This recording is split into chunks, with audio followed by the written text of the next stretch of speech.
Greetings, everyone.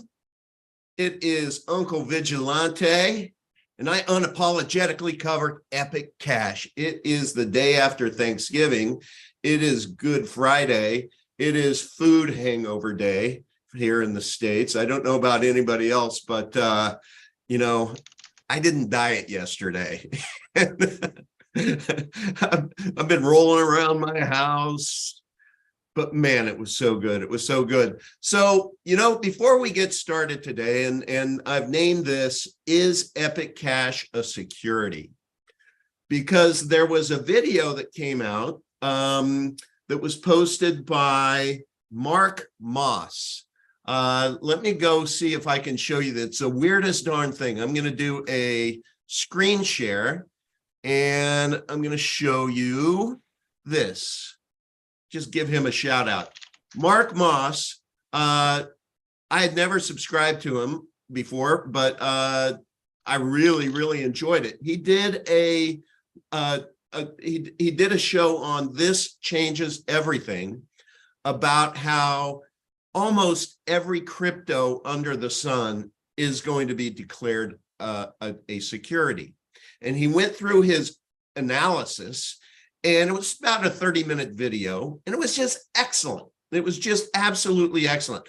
I encourage you to go watch it. If you can search for This Changes Everything, everybody else here on this live stream seems to be able to pull it up. But for me, it's showing that it's been delisted. But everybody that was on this call earlier says they can still play it. So I just want to show you and encourage you to go there. But This Changes Everything is important because if we are a security, that does change everything. That changed everything about Epic Cash as far as my outlook goes, and I hope it would yours. So I asked Max if he could come on and be prepared to talk about, is Epic Cash a security? If not, why not? And I want to do it in a real detailed, deep dive. Why would the regulators why would they give us a pass when it seems like they're not going to give a pass to virtually anyone else? This guy was basically saying, this Mark guy was basically saying, maybe there's a handful of cryptos that are out there that are not going to be declared a security. And the big daddy of them all, of course, is Bitcoin, BTC. And so with me, I have Izzy, which is sporting the post-Thanksgiving stash. We just always feel better when we can have Izzy on. We have John is on the line. John, are you still up in North Carolina? I am not. I'm in Florida. Okay, you're back in Florida. Okay, hailing from the Tampa, Florida area. And then we have Max Freeman on the line, and Yoga Dude Master of All is here as well.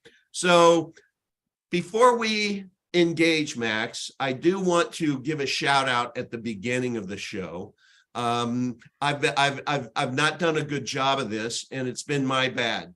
I don't know how many of you are paying attention, but Jam, who manages our Twitter spaces, he does interviews with members of the Epic Cash ecosystem team every Saturday at 2 p.m. Eastern time. And then he publishes those to not only his Twitter spaces, which he is correct me if I'm wrong, Izzy, but it's epic_hodler, I believe. That sounds right. But I do know that his podcast, if you go search for anywhere you listen to podcasts, is Let's Talk Epic. There are so many good interviews there, so many great discussions there. I just want to give a proper shout out to him. Everyone, please go to Twitter and follow him. Number two, I just want to do another quick screen share. This is very important. We just got off the phone with this gentleman. Let me share my screen. His name is Ashton. Here, let's see. Here we go. There we go.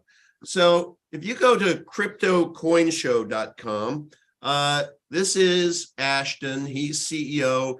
He has done over, I see here, 1,200 interviews since 2014 on his show. He's pretty much covered just about every meaningful project out there.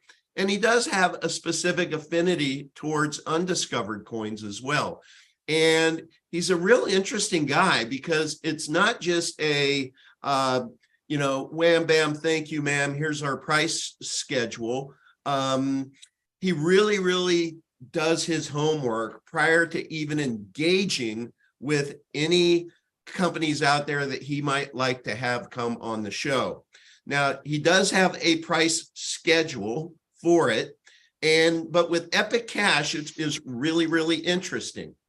Instead of the $7,000 to $8,000 of his standard, which gets a 20-minute interview, and then it gets put to routers, or guys, correct me if I'm wrong, but it's basically an affiliated network that goes out to 600,000 subscribers.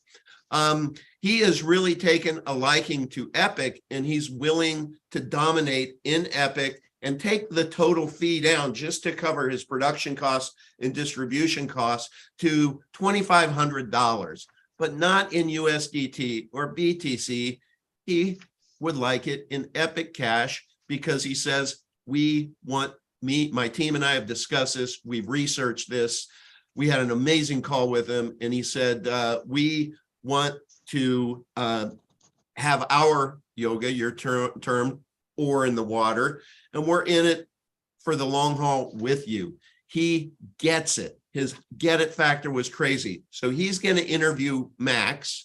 And so this is my initial, just letting the community know. We'll set this up on an organized basis, but I want to raise 5,000 Epic from the community to be able to make all of this happen. I'll be the first to raise my hand. I'll put 300 Epic into it the second that somebody helps me organize this and keep track of it. And let's do this thing. I think it would be just especially based upon the subject matter we're going to talk about today.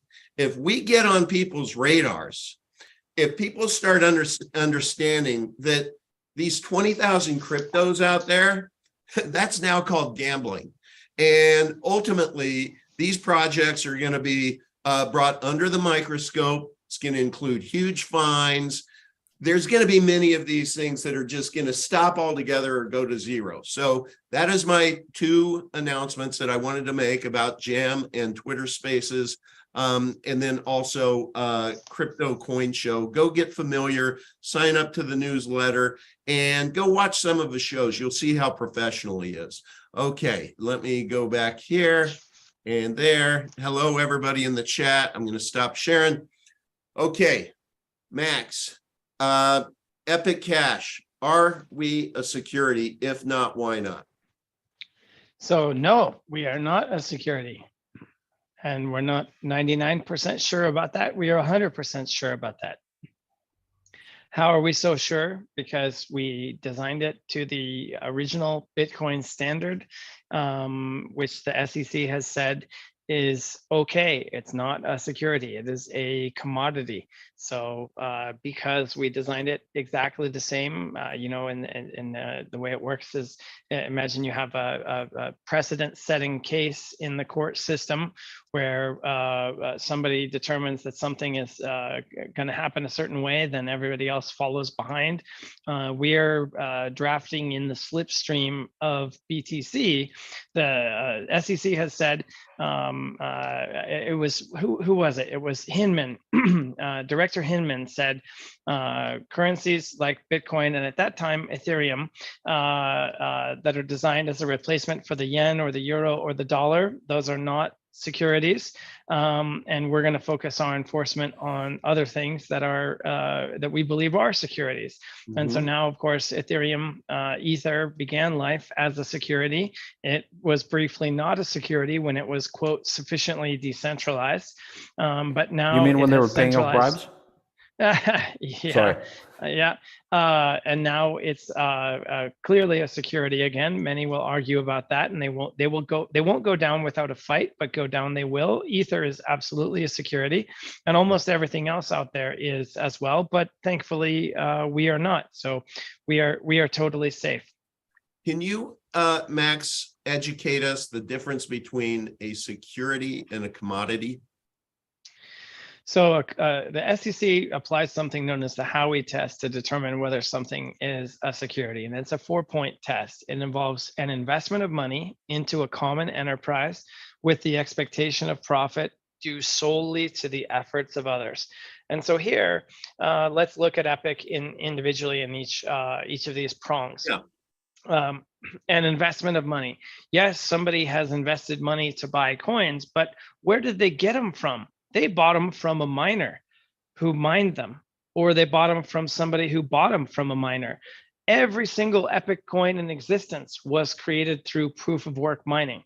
So by definition, there has been no investment into a common enterprise. Okay, well, the internet is a common enterprise. The planet Earth is a common enterprise. So, okay, whatever, we'll skip that one. There is no defined enterprise. There is no corporation. There is no entity that has control over this network. The Epic blockchain protocol is just ones and zeros on the internet. There is no common enterprise. With the expectation of profit. Now, this one is very interesting because if you look at Library as an example, Library lost their case with the SEC, and they said, hey, but we're a utility token. People are using this with our network. And yes, they are. But they said, but look at why people bought it. They bought it as an investment. They didn't buy it to use on your platform. They bought it to make money, to make more dollars. But in the case of Epic, if you want to make payments, if you want to make private, permissionless, trustless, censorship-resistant, Nakamoto consensus proof of work, cryptographically secured payments, there is no other network in the world that can do what Epic can. And so sure, some people buy it because they want to speculate, but the utility is unquestioned. It does its job of transmitting financial data better than anything else in the world. And so it does have a value underpinned by a true utility. And then the fourth one is I think the heart of it, due solely to the efforts of others. In the case of Ethereum, you've got this group of people, Vitalik and Joe Lubin and the people at Consensus.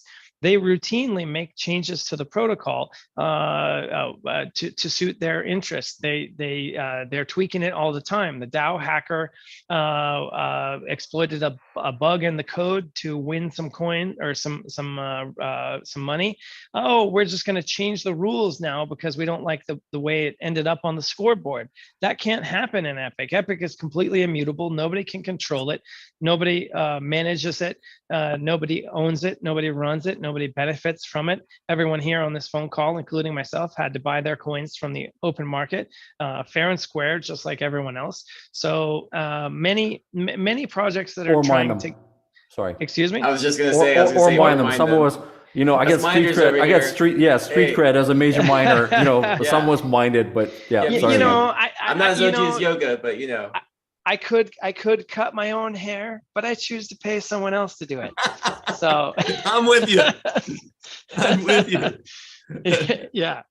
Okay, but what then about, don't we have like an epicenter DAO that is an organized group of people?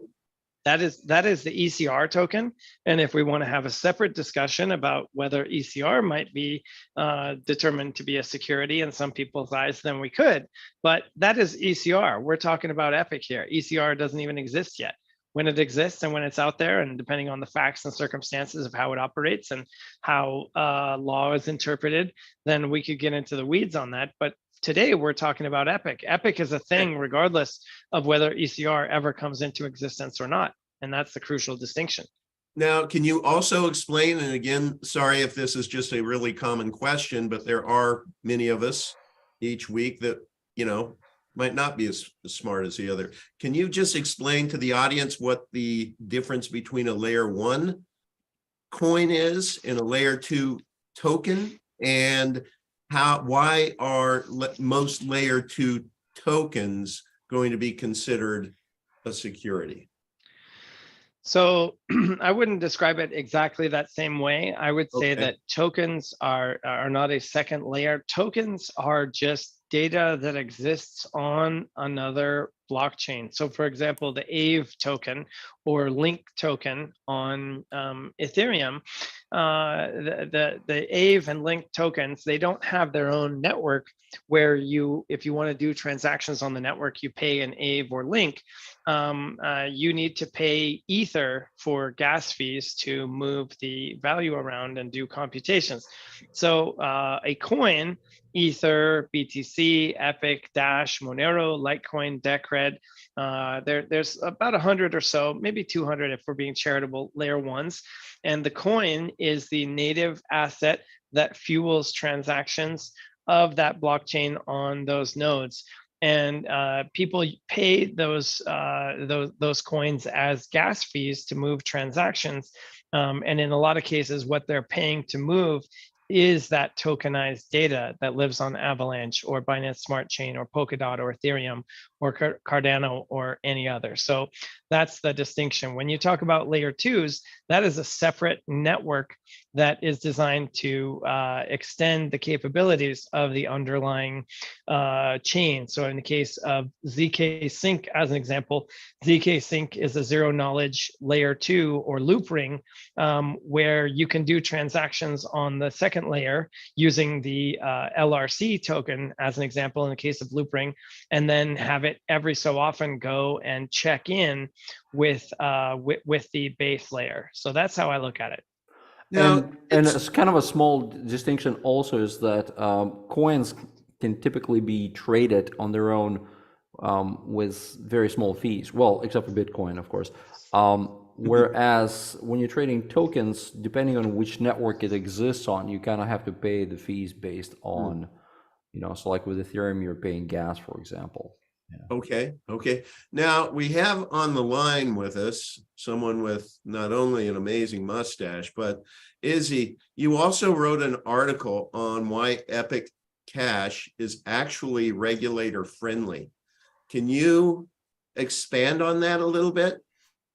Yeah, absolutely. And I just want to add a little bit more into what Max said about there being 100 or maybe 200 layer 1 coins.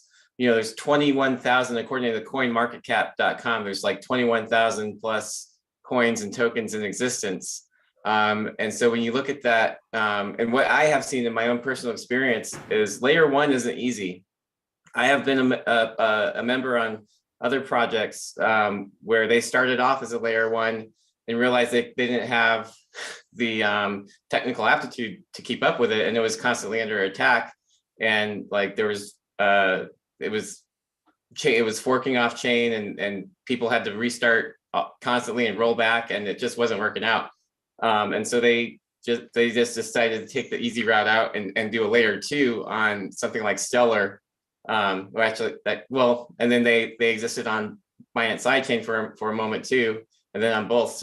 So there's lots of different options. Layer 1s are really profound in their impact and their usability. So, but as regulations go, people have rights, and when regulators carry on with regulating, and when people are looking at new disruptive technologies entering markets and going, hey, what's happening here? What is this FTX, and why did a handful of people just lose billions of dollars? How do we stop this from happening in the future? Well, while they're making these regulations and while they're ruling over us, they have to appreciate that we have rights at the same time. And so, if they're going to say, well, we have to have transparency in every little thing that we do, that's not always the case, because I should have some protections from corporate interests, knowing every little thing I spend my money on, whether it be crypto or fiat dollars. If I don't want somebody to know that I was searching for a gift for my daughter for the holiday season coming up because she wants a very specific gift, a scarf with pineapples on it, then that's my business, and I don't need to share that with everyone in the world. And so that's where privacy comes in.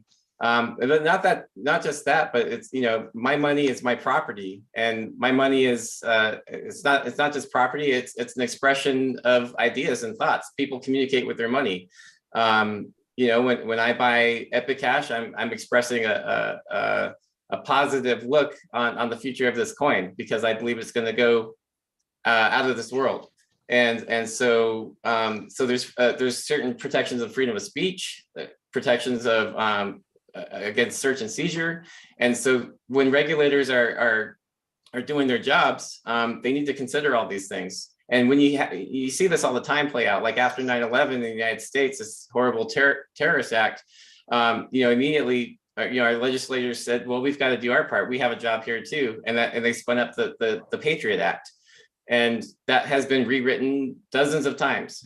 And it has been debated endlessly. And, at the end, it's this battle between security and liberties and personal liberties. And when we lose a diversity of liberty, we lose the strength of a nation. So we have to have a strong nation that comes out of, our diverse properties of human beings, and being able to express ourselves how we want without just being the target of one thing or another. But yeah, so privacy is really important, protection of personal property, and these, just appreciating that we have rights, but and leaving law enforcement to law enforcement, and it's going to be obvious if you're moving around hazardous materials, or if you're driving, one day you're driving a Ford Fiesta and the next day you're driving a Lambo, and you didn't do your taxes, the tax man's going to come knocking. It's pretty obvious. Like, crypto isn't some magic ticket to renegade land where, everyone's living in the anarcho-capitalist dream or something. It's, I mean, I think as a society, we can all work towards self-governance a little bit better, but, it doesn't happen overnight. And there's the regulation part of it that I wrote this article about. It's just the sense that you have to be comprehensive in treating everyone. What I like about crypto is that it removes people having to rely on somebody not being an asshole. It removes people having to rely on somebody playing by the rules. The code is the law, okay? And when you have, proof of work currency, which is about as egalitarian and forward thinking as it gets, I just think that it is a magical invention of the human mind that we got to this point. And I think, yes, privacy crypto doesn't absolve you of legal responsibility. It doesn't, it is not that magical thing. But what it does give you is a certain level of protection against overreach by various dictatorships or various control systems. Because again, not everybody lives in countries with, reasonable law, let's say, if we want to call it that. Crypto gives people optionality. It gives people protection. It gives people, ways to protect themselves and their private property. And in case of Epic Cash, because we're private by default, we are that unconfiscatable private property. We are that superior money. Sorry, didn't mean to jump on a soapbox, but no problem. I want to ask you a couple of questions. Did Epic Cash have an ICO? No. Did Epic Cash have a pre-mine? No. Is Epic Cash a corporation? No. What else goes into this to not be declared a security? I'm reading here Sub-Zero CRC, Howey Safe, it's Howey Safe, Infrastructure Bill, Competes Act, Stable Act State, 1174 friendly. What do all of those mean?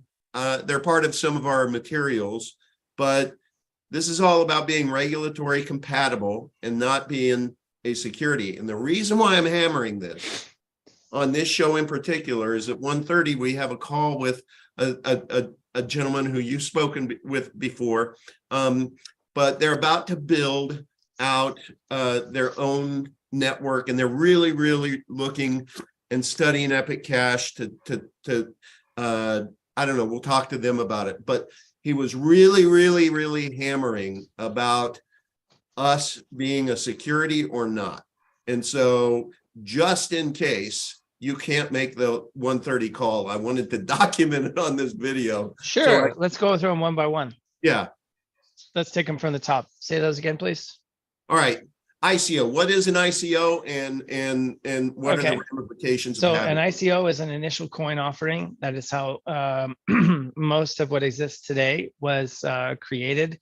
So usually there's a company that creates tokens and sells them to investors, and that's the way that they fundraise their operations. Mhm. So ICO equals initial coin offering.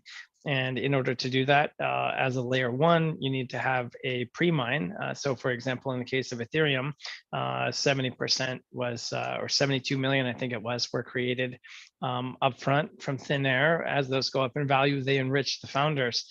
That didn't that didn't happen here. So tokens are all created in a pre-mine by definition. Coins come out through an emissions process, and so if it's a coin, you need to say, was what not just was there an ICO, but was there a pre-mine? Those are the two questions. And in our case, the answer is thankfully no to both.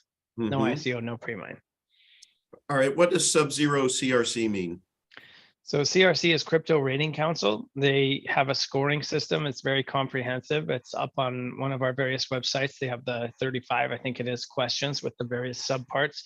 And so back in the day when it was an open question whether the government would allow any decentralized thing to be a non-security if it offered sufficient utility, they determined this rating scale to say, okay, well, let's really evaluate all the nuances of how these networks operate. How decentralized is it? Polkadot had 50 meetings with the SEC. 50 meetings with the SEC. After 3 years, they just put out a press release and said, we're no further along when we started. We have no clarity. We are still in the dark. We still don't have anything from them saying that we're not a security. We put in all these millions of dollars to fly people to DC. Yeah, 50 meetings. So the Crypto Rating Council, if you look at like Coinbase as an example, exchanges for quite some time would evaluate mainly tokens, would evaluate assets to say, are they a security according to this Crypto Rating Council scorecard framework? And so there are questions like management and control. Well, how much control is there? What is the nature of the management? How decentralized is it? Stuff like that. And so they have this rating scale. If it walks like a duck and quacks like a duck, we're going to call it a duck. So they evaluate. These are the things that make you more like a security. And if you do these other things, then we're going to take away points because it's you're less like a security. And so I don't remember what the exact score is. I know it goes from 1 to 5, and I think that's anywhere from positive, 50 or 75 or 100 points up to maybe 300. I'm going to say 50 to 300 is where most of these things are 1 to 5. And I think exchanges were listing everything up to a 3. So you could get a couple hundred points and still be okay in these opinion letters. But because we designed our assets, not just Epic, but also ECR and EUSD so carefully, we got none of the positive points and got all the negative ones. So our 3 core assets range between negative 115, negative 135, and negative 155 points. We blew out the scoring. That's amazing. Yeah. It's amazing. Okay, so Howey safe. We briefly touched the Howey test. So we passed that 4 out of 4. Safe on Howey. Yep. Yep. And then infrastructure bill. We referenced that. What's that? Yeah, I don't even know if that passed, but I think this has to do with proof of work mining bans. New York State just banned proof of work mining as an example. I haven't even read that yet, but most of these have exemptions for home scale mining. And even if they don't, who cares? I mean, we're not dependent on that type of infrastructure. I know in the infrastructure bill, there was a lot of very anti-crypto stuff that doesn't impact us. So I didn't punish myself by digging into it and reading it. I just know, from how we've designed it, that they're going after the more questionable ones, and we are not in that category. Okay, let's just whiteboard this. What would happen, or what would happen to 10 projects, let's say, that are in the top 100, okay, that are cryptos, that if the SEC comes out and declares them a security, what's going to happen to those coins? What's going to happen to those projects? How like, war game it out for me, because I know if they came after us, it's like, well, who's us? And there is no us. Yeah. You know what I mean? Yeah, so this is actually really crucial. So the SEC doesn't really have the resources or interest to go after individual projects. I mean, in some cases they will, but really where they're going to apply pressure is on the centralized exchanges. So this is mostly an issue for Coinbase, for I would have said FTX, but they're not around anymore. Gemini. Anybody who's trying to provide exchange services for any of these assets now has to apply with all of the Wall Street banking licensing regulations, and turn your head and cough. And it's probably tens of millions of dollars a year in extra costs that are added to a business like that because of this designation. And so what is that going to do? Well, BTC is not a security. I don't have to pay those costs to offer those things. Only the biggest players will offer the longer tail of assets, and the smaller players won't be able to comply. Like Poloniex, as an example, they are too small to really play with the big boys. So they're probably just going to have to walk away from offering these types of assets. Wow. Or not serve US users. But even if the SEC mainly chooses to go after the exchanges and infrastructure providers, custody, any type of service that touches these networks in any way, they can now say you need all these licenses. And if you don't, you're aiding and abetting money laundering and terrorism financing, and African children are starving because of you. They can throw the book at you. And so even if they don't go after the projects themselves, the fact is they could. And if you're Polkadot and you raised $100 million from investors, and you've got a corporation, and you're sitting there, and you've got an office, and your lawyers can receive a letter from the SEC, that sort of Damocles hangs over your head indefinitely. SEC versus Ripple is the potential reality for everyone. That's and right. The fact that they haven't killed you yet doesn't mean that they won't wake up tomorrow and could kill you. So why is anybody going to put their money in that network? Why is anybody going to build on that network? If I'm a company and I'm trying to sell my CTO and my bosses on why we should build on blockchain infrastructure rather than databases, I need to disclose, hey, the government might come and shut this down at some point. Are you going to take that chance? I don't think so. In Mark Moss's video, he was talking about he doesn't believe there's going to be another bull run, because that bull run was so determined by these altcoins. Now, without the private equity infusion into these projects, because the way they used to do it, they could get some of these pre-mine opportunities, basically get a shitload of coins at a great discount and then just dump them on people. And that's how they'd make, 5x their money in short order. Well, that is going to go away, I presume. And so Mark was saying that he doesn't think that there's going to be another bull run in the altcoin space, but he does believe there will in Bitcoin, because all of this, instead of the attention on all these 21,000 other projects, it's going to be back to where it should be and focus on the big daddy of them all, Bitcoin. So sell me, Max, on why it wouldn't be a great idea for people just to wake up and say, you know what, let's just pivot and go back. Let's go all in on Bitcoin again. They should go all in on Bitcoin, which means they should buy Epic. But if you're referring to Bitcoin Core, BTC, they absolutely should not. They should take the DNA of Bitcoin IQ test coming out soon and educate themselves on what Bitcoin is. Because if you understand what Bitcoin is, there's no way that you're going to be fooled into buying a $16,000 VHS tape when you can watch the same movie in high definition on a Blu-ray for 50 cents with Epic. The only people that are pushing that are hopelessly compromised and trying to get people to buy their bags.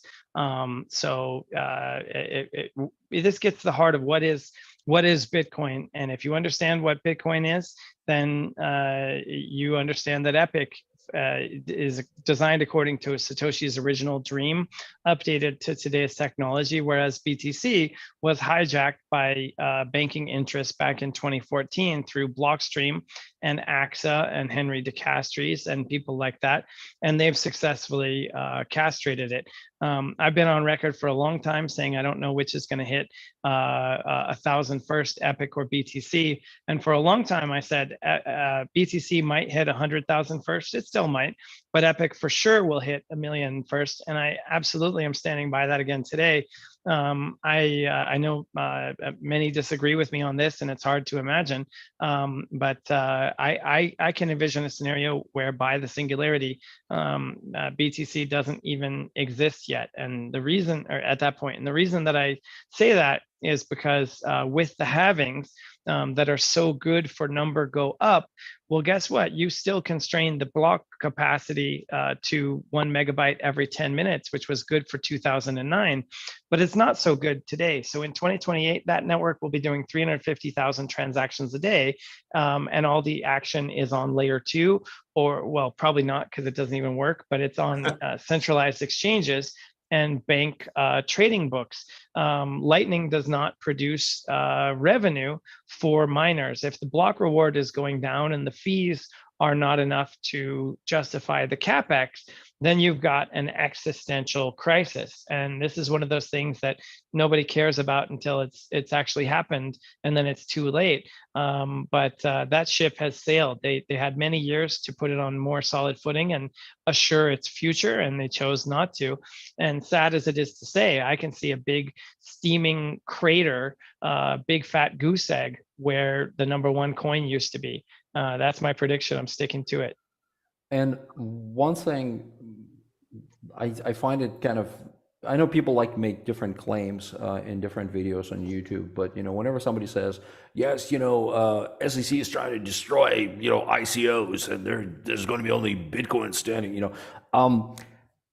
they're not trying to destroy it. They are trying to control it. Okay. If you listen to a absolutely marvelous 30-minute spiel that CZ of Binance gave in front of a very, I would say, a hostile audience, one of the things that he makes absolutely clear is that ICOs are here to stay. Okay. SEC is not saying they want to make ICOs illegal. They want to make them compliant. Why would you kill something that your job depends on regulating? Okay, they do not want to kill the golden goose. They want to control it. In fact, if you look at Korea and Japan, which made ICOs illegal over the last several years, for the last several months, they've been backpedaling like crazy to be able to get back into the juicy goodness of allowing very regulated ICOs. So I don't want to beggar the narrative here, but I think that because we are from the Epic standpoint, from our ecosystem, and I'll sidestep a little bit since we've been talking about just Epic Cash here, but as we're talking about expanding our ecosystem, and introducing tokens and introducing all these other components to give our system, our ecosystem, more functionality, more layers, if you will, which I know sounds essentially enhancing the functionality, regardless of how you do it. Okay, we are going to be staying within the boundaries of the compliance. We're not breaking any laws here. Okay, the problem with SEC has been ambiguity. it hasn't been that, oh, that we set these clear laws and you guys are breaking them. No, no, no, no, no. They've been cherry picking without providing any clear direction. And then they've been going after the biggest guys who kind of like sidestepped or got carried away. And then they've been fleecing them, bleeding them for money. And some regulation is going to happen, okay? And the key is going to be, how can we stay within the boundaries of those regulations? Well, Epic Cash stays within boundaries of regulation because it's not a security. If we pursue other tokens that may end up being securities, we're going to remain regulation compliant when we integrate them into our ecosystem.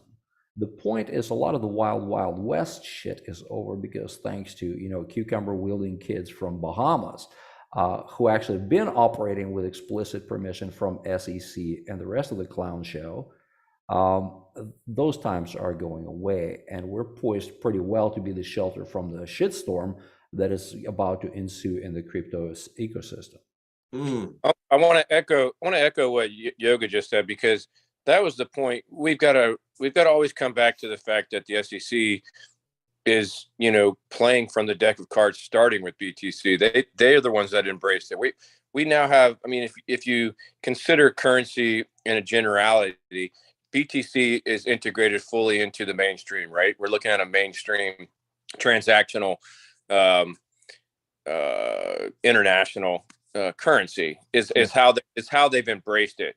So they're positioning it from now a place of control already in that, and then bringing down these sub levels. So it really poses the question to Epic Cash and to Max, since we have him on the line today. How do you, because you mentioned, Max, that once they start to implement some sort of infrastructure that does bring regulation in a way that is controlling, how does Epic rise above that, the controlling aspects? So there's nothing to control. It's free software, and we're all volunteers. So what specifically? It's the same premise. How is it Jonathan, protected? it's the same premise as Bitcoin. Essentially, it's proof of work, globally distributed crypto. And unlike Monero, where the data is deliberately obfuscated from a legal standpoint, our potatoes come out of the ground without serial numbers. Nobody's filing them off. Okay, and so there's no nefarious component. That's just the tech. Mimblewimble is a compression algorithm that allows you to create ultra-tight blockchain. Because it's a compression algorithm, it doesn't, just like in JPEG, you lose some of the detail. Well, JPEG pictures are not illegal, okay? And same thing with Epic. There's nothing inherently criminal about the way our blockchain operates. And at the same time, it had no pre-mine, it had no VCs, it follows that very safe playbook of that very organic grassroots approach that Bitcoin used to establish itself. And if anything, you can argue that Bitcoin became less of a commodity and more of a security through its manipulation of the code, through the way the Bitcoin core is structured today, as opposed to the way it was. Because today it runs more like a corporation than it was when Satoshi launched it, whereas Epic Cash continues to be this organic melting pot of this global community. So I think that's a pretty good starting point, as far as, genuinely and objectively saying, proving that we are not a security. And I would take it one step further and say that the SEC has been quite clear to say that the original Bitcoin design is not a security. And a woman, Guillen was her name, gave an interview about a month or two ago, reiterating this, saying, guys, you should just design your network right the first time, and then we wouldn't have to come and whack you over the head. And so I would say, I have less than zero fear that the SEC will ever cause us problems. I turn that around and say, I think the SEC will be eventually, once we get some, traction and visibility and recognition. I mean, today at $6 million market cap, nobody cares, and it's easy to dismiss us. But at 6 billion, it's a different story, or pick a number. I think the SEC will look to us and say, wait, crypto guys, you're saying it's impossible to design a network that doesn't fall afoul of our rules. But look at these guys over here. If they Right. can do it, why can't you? You have all these billions of dollars in capital and all these smart engineers. You're not smart enough to figure out a way to comply with the laws, and this ragtag group of nobodies did it. No, get out of here. If And- Epic can do it, you can too. We're going to be held up as the standard bearer for the industry. Right. That's what I see. And in terms of the other component of this, and I want to make sure that folks are not confusing the resource with a construct. Epic, if you want to think of it this way, okay, Epic is like a river, okay, and it just flows, okay. It has its origin, and its proof of work is sort of the spring from which it springs forward, and it just flows. And it's not a security. Now, on this river, just like on the mighty Mississippi before it dried the hell up, you could build bridges, you can build water mills, you can build sawmills, you can build hydro plants, you can build all these things that utilize the power of the river. Now, at no point does the river become a business in itself. It is a flow of energy. Okay, now individual sawmills, bridges might need to hire toll operators, and barges might need to have people, and so on and so on. So the individual components that utilize the energy might have different levels of accountability that are applied to them, but the river itself is just a freaking river. That's a great analogy, Yoga. That was great. Thank you. So, Max, just to show a little bit of leg, do you have any update on buyepiccash.com as far as I think you do. Yeah. So I'm gonna say Q1, and by that I mean hopefully December, but stay tuned, it might pop at any moment.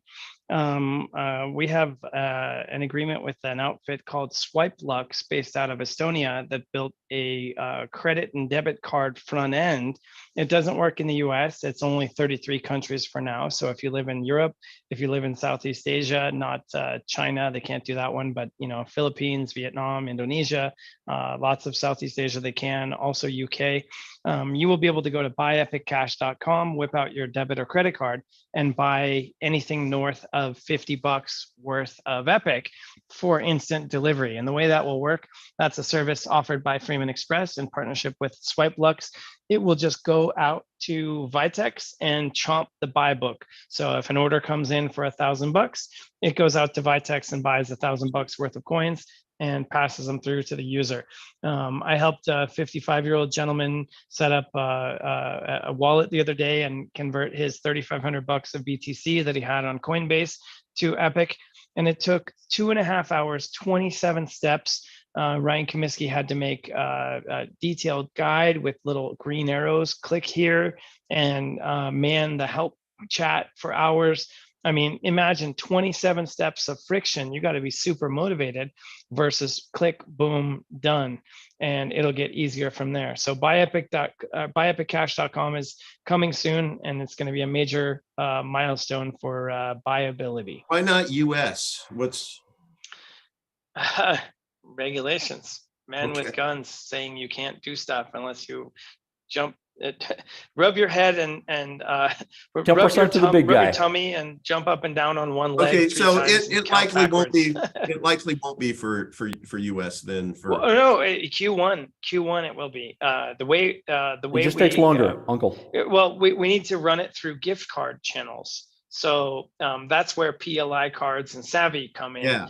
Okay. That is more likely Q1, maybe December if we get lucky, but that's more likely Q1. So it's just the regulations around, what you can sell and how you can sell it and stuff like that. I first started working on this buyepiccash.com idea, the structural infrastructure underpinnings of it, all the way back in 2018. I mean, it just took so long for the industry to get to a place where you could even dream of doing this stuff. Yeah. Hey, Yoga. And let's not discuss is a fine answer.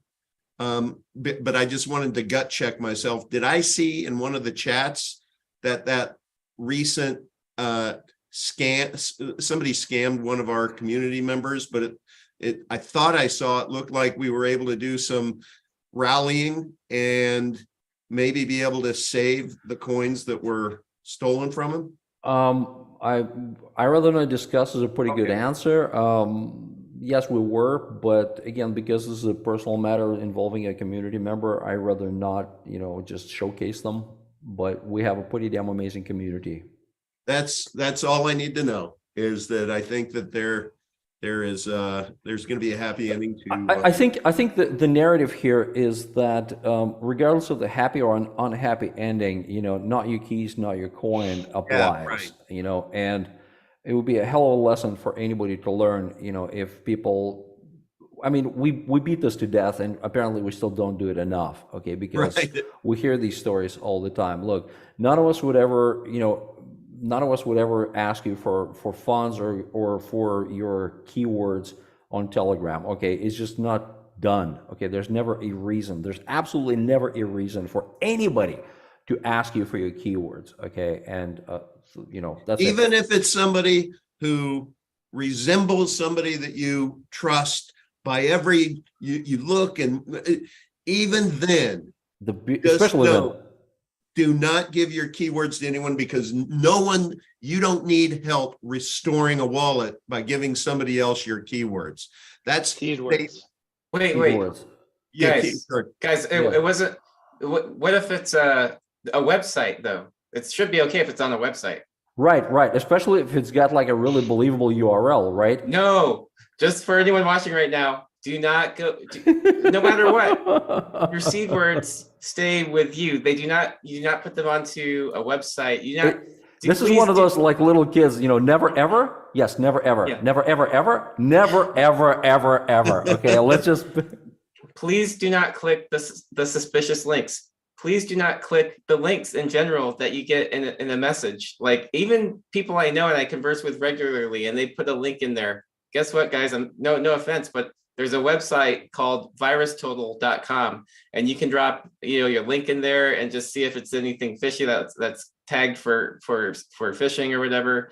But just Are you go telling me that I'm not going to get back double my Ethereum from Elon Musk? Right. Yeah, we're pretty good at deleting that spam in our community chat groups, all the fake, everyone should know that if someone is saying you can double your XYZ cryptocurrency by coming to this XYZ website, it's a scam, guys. Be careful of the DMs that you get, the people saying hello, and trying to get you to engage. They're trying to social engineer you. Time out. Go ahead. There's this dude in Mexico who walks a dog and tells me that he can make me a lot of money. All I have to do is what is it, Major Minor? The Cryptovagilante. Yes, the Cryptovagilante, the guy that makes dog tacos. So, well, see, that's an even better deal, because there, to get screwed, you actually pay subscription fees. So right. It's not like a one-step process. It's a little more involved. Anyway, yeah, sorry. You're paying there.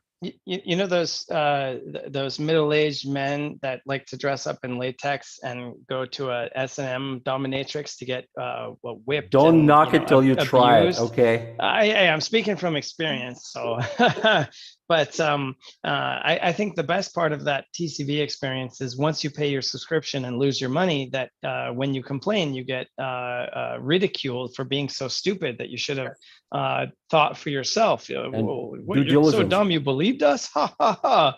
And if you keep talking, we're gonna ban and censor you. Yeah, good times. Dog tacos, though, man. There you go. Yeah. All right. Reminds me of that trip in Korea. It was wonderful. That's right. So everybody out there, if there's anybody in the community, if there's anybody in the community that wants to help me rally around the Crypto Coin Show to be able to make that happen, DM me, and we'll figure out how to get it organized. Probably El McMurphy might be able to set something up, Max, a wallet or something that we could send some epic to. But I'd really like to make that happen, because I think the timing is so right now, because the we are knee deep in this crypto winter, and it's only getting worse. The news is getting worse, but we have so much going for us. It's just the world doesn't know about it yet. By the way, Uncle, I would recommend setting up an Epic FundMe account as a first step. Also, Oh, it's a good great rallying point. point for community to go through. We get pretty good run rate, success rate with that stuff. Great point. Great point. All right, let's do that. Epic Fund Me. Dark Star, reach out to me. Let's collaborate on that. Okay, well, it is 12:58, which means, it's leftover time in Uncle's household. By the way, Yoga, did you end up having filet, or I know you're not a turkey guy? I'm a steak and red wine guy. Yes, so yes, I did. I'm sorry. Okay. I did not kill the bird, but Okay, but the cows aren't safe. You helped save Uncle, you're the guy with the best setup there. All that venison that you got walking in your backyard. That's true. All that organically grown deer. Man, you got to capitalize on that. Convert them to Epic Cash. That is true. I feed them today. They feed me tomorrow. That's it. We That's got investing. a good thing going here. All right, guys. Well, this was great. I wish everyone a wonderful weekend. If you're in America, it's a holiday weekend, Thanksgiving weekend extended. So I hope everybody stays out of retail locations. What good comes from that? I still can't believe people wait overnight to be one of the first ones in line to, go buy a discounted TV in Walmart after getting the crap kicked out of you and pulling hair and all of that stuff. I just hope that Izzy, you do not ever do that, because now that you've given them something else to pull, I just fear for you. I fear for you. So, all right, guys. Max in Freeman, I'm going to drop a link for a 1:15 call if you want to join. If there's other people in the community who wants to join and just listen in on a kind of a discovery call, kind of doing that as a test in there just to see, because we are a community, and and I just like the idea of having more people actually engage on a call with somebody who wants to know more about us, and we'd like to know more about them. And who knows, maybe nothing comes of it, maybe something does. But in Freeman I'll drop a link probably in about 5 to 10 minutes, and we'll go from there. All right, everyone. Have a great weekend. All right.